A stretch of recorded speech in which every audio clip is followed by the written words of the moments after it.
अब तीसरे नंबर के प्रश्न को देखिए, इसमें लिखा हुआ है निम्न समीकरणों के मूल ज्ञात कीजिए। और पहला समीकरण लिखा है x minus one by x equal to 3, और बता दिया गया है यहाँ पे कि x के बराबर 0 नहीं होगा। अगर x के बराबर यहाँ 0 हो जाएगा तो 1/0 इजिकल टू इन्फिनिटी होता है और पूरे समीकरण का वैल्यू इन्फिनिटी हो जाएगा। तो इसीलिए यहाँ पर x के स्थान पर 0 नहीं रखना है, या तो ऐसा नहीं होगा। ठीक है, ऐसा तो हम लोगों के पास भी सिचुएशन कभी नहीं आएगा। दूसरा सवाल देखिए, यहाँ पर लिखा है 1/x+4 minus 1/x-7 is equal to 11/30 है, और x नॉट इक्वल टू -4 और 7। सेम उसी तरह का सिचुएशन है। अगर -4 रखेंगे तो 0 हो जाएगा बटे में, 1/0 बराबर क्या हो जाएगा, यहाँ पर देख सकते हैं इन्फिनिटी हो जाएगा। तो उसी तरह से यहाँ भी सिचुएशन हो रहा है। तो इस कंडीशन को दिया हुआ है, बाकी और कुछ नहीं है। अब इसको हम लोग सबसे पहले तो द्विघात समीकरण के रूप में परिवर्तित करेंगे या बदलेंगे बोल सकते हैं, और उसके बाद फिर हम लोग x के वैल्यू को ज्ञात करेंगे। तो सबसे पहले तो यहाँ पे इसको सॉल्व करने के लिए आप इसको कुछ इस प्रकार से बदल सकते हैं। अगर मान लीजिए कि यहाँ पर x है बटे में, इसके नीचे कुछ नहीं है, तो हम लोग ये x और इसके नीचे जो 1 है इसका एलसीएम ले लेंगे। तो यहाँ पर x² माइनस 1 हो जाएगा बराबर 3 हो जाएगा। अब इस प्रकार से अगर देखिएगा तो यहाँ पर बटे में जो x है इधर अगर ले जाते हैं तो यहाँ पर 3x हो जाता है, और इसको अगर इस साइड ले आएंगे तो यहाँ पर x² माइनस 3x और माइनस 1 बराबर 0 हमारे पास प्राप्त होता है। अब हमारे पास द्विघात समीकरण है, इसका जांच करेंगे सबसे पहले। तो यहाँ पर लास्ट स्टेप था तो इसीलिए लिखेंगे, और उसके बाद लिखना है जांच। क्योंकि यहाँ पर द्विघाती सूत्र का प्रयोग करके बना रहे हैं तो इसीलिए जांच करना ज़्यादा अच्छा होगा। जांच करने का कोई ज़रूरत यहाँ नहीं है।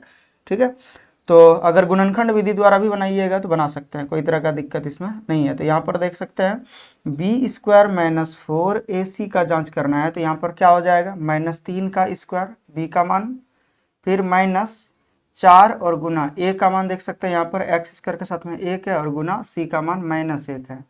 तो यहाँ पर 3 तिया 9 हो जाएगा प्लस में, और ये माइनस और माइनस प्लस हो जाएगा, 4 1 का 4, 9 4 13 हो जा रहा है। तो ये धनात्मक यानी कि संख्या है। तो इसका अर्थ हुआ कि यहाँ पर ये जो समीकरण दिया हुआ इसका मूलों का अस्तित्व है। तो लिखेंगे अतः समीकरण के मूलों का अस्तित्व है, मूलों का अस्तित्व है, मतलब x का मान यहाँ पर एग्जिस्ट कर रहा है तो x का मान ज्ञात कर सकते हैं। अब लिखेंगे अब सूत्र से। तो यहाँ पर देख सकते हैं x इजिकल टू लिखेंगे -b plus minus b² minus 4ac और बटे 2a।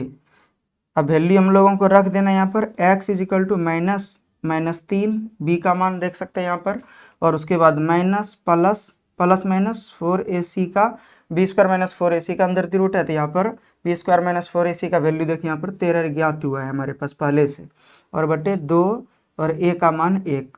तो यहाँ पर देख सकते हैं x बराबर प्लस माइनस, यहाँ पर माइनस माइनस प्लस हो जाएगा 3 और प्लस माइनस √13 और बटे 2। तो यहाँ पर लिख देंगे अतः x बराबर, एक बार प्लस में लिखाएगा और एक बार माइनस में लिखाएगा। तो 3 प्लस √13 बटे 2 एवं 3 माइनस √13 बटे 2, यही आंसर हो जाएगा। यहाँ पर इसीलिए लिख देंगे, लास्ट स्टेप है। तो इस प्रकार से ये पहला सवाल बनके कंप्लीट है।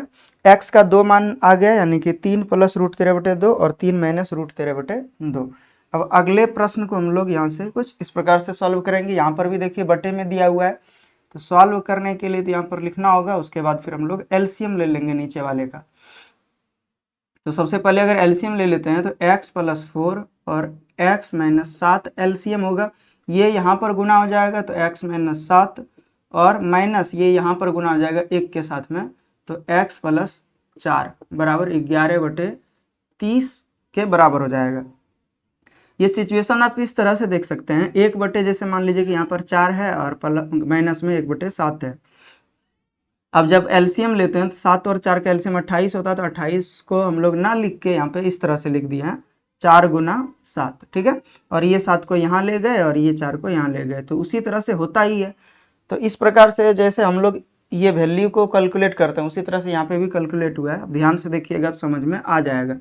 अब आगे हम लोग क्या करेंगे, इसको सॉल्व करेंगे। तो यहाँ पर देख सकते हैं x माइनस 7 और माइनस एक्स और माइनस और प्लस फिर माइनस हो जाएगा 4 और बटे यहाँ पर गुना करेंगे तो एक्स स्क्वायर हो जाएगा x से x को, और x से माइनस 7 को गुना करेंगे माइनस 7x, 4 से x को गुना करेंगे 4x और 4 गुना 7 करेंगे 7 चौके 28 हो जाएगा माइनस में, और 11/30 इस साइड में है। अब देख सकते हैं यहाँ पर ये कट जाएगा x से x, और यहाँ पर 7 माइनस में है और 4 भी माइनस में है तो माइनस में 11 हो जाएगा। उसके बाद यहाँ पर देख सकते हैं एक्स स्क्वायर और 7x माइनस में है और 4x प्लस में है, तो इसमें से अगर 7x घटाते हैं माइनस में 3x और माइनस में 28 बराबर 11/30 प्राप्त होगा। अब ये 11 से 11 भी कट जाएगा। यहाँ पर हमारे पास बचेगा, इधर से गुना करेंगे -1 और गुना 30 करेंगे तो -30 और बराबर एक्स स्क्वायर, यहाँ से इसको हम लोग इधर गुना कर दिए हैं, यहाँ पे भी 1 है यहाँ पे भी 1 है, तो दोनों को जब तिरछी गुना करेंगे तो इधर हो जाएगा एक्स स्क्वायर -3x और -28। अब अगर -30 को उस साइड भेज देंगे तो प्लस में चले जाएगा, और यहाँ पर देख सकते हैं एक्स स्क्वायर प्लस में है, माइनस में 3x है और माइनस में 28 और प्लस में 30। अब इसको इस साइड से अगर इधर ले गए तो इस साइड में 0 बचा, 0 को इधर लिखें या उधर लिखें बात बराबर है। अब हम लोगों के पास एक द्विघात समीकरण प्राप्त हो चुका है। इस प्रकार से एक्स स्क्वायर और -3x और 30 में से 28 घटाएंगे तो प्लस में 2 बराबर 0।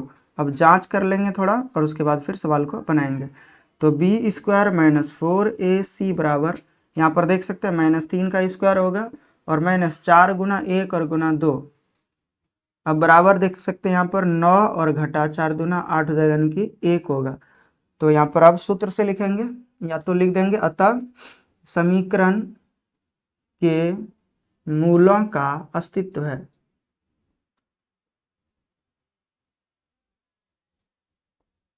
अब आगे हम लोग सूत्र से बनाएंगे तो लिखेंगे, अब सूत्र से तो x इजिकल टू होता है -b plus minus b square -4ac और बटे 2a। वैल्यू को जैसे हम लोग रखेंगे माइनस बी का मान देख सकते हैं, यहाँ पर b का मान देख सकते हैं -3 है तो -3 लिखेंगे, यहाँ पे -3 अलग से लिखाएगा और यहाँ पे एक जो पहले सूत्र से था वो भी माइनस आ जाएगा। फिर a का मान 1 है और c का मान 2 है, तो प्लस माइनस या तो वैल्यू बी स्क्वायर -4ac का वैल्यू तो हमारे पास ज्ञात है पहले से 1, तो यहाँ पर 1 डायरेक्टली रख सकते हैं और उसके बाद 2 और गुना a का मान देख सकते हैं, यहाँ पर एक्स स्क्वायर के साथ में 1 है। आगे हो जाएगा x बराबर माइनस माइनस प्लस हो जाएगा 3 और प्लस माइनस अंदर दी रूट 1 का वैल्यू 1 ही होगा बटे 2। तो यहाँ पर देख सकते हैं अब हमारे पास 2 वैल्यू आ चुका है। इस तरह से x बराबर 3 प्लस 1 और बटे 2 मतलब 4 और बटे 2 यानी कि 2 आ गया है। एवं दूसरा जो वैल्यू होगा x बराबर 3 घटा 1 और बटे 2, तो 2 में से 2 घटाएंगे, 3 में से 1 घटाएंगे 2 बचेगा, 2 बटे 2 मतलब 1 हो गया। तो लिख देना है, अतः x बराबर 2 एवं 1 है। तो इस प्रकार से यानी कि प्रश्न 1 और ये प्रश्न 2 दोनों यानी कि कंप्लीट हो चुका है। अब आगे हम लोग चौथे नंबर के प्रश्न को बनाएंगे, तो इसका स्क्रीनशॉट ले सकते हैं।